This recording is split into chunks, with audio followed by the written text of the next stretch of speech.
আর জিরার গুঁড়ো, ধনিয়ার গুঁড়ো, লঙ্কার গুঁড়ো, হলুদ দিয়ে কিন্তু ভালো মতো ভেজে নিচ্ছি টমেটো দিয়ে। দেখতে পাচ্ছ মানে সামান্য একটু জল দিয়ে কিন্তু মাছগুলো দিয়ে দিব। আর রেডি মাছের চচ্চড়ি। এই রসুন কড়াইটা কিন্তু ভালো থাকতো, কিন্তু রসুন আজকে দিলাম না গো, ওই জন্য।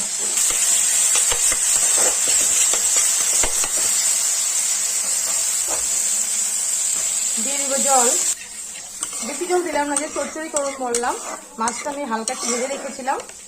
আর এখানে কিন্তু লবণ দিয়ে সুন্দর মশলা দিয়ে কিন্তু কষিয়ে নেব। কষিয়ে নিয়েছি, জল একটু দিয়ে দিলাম।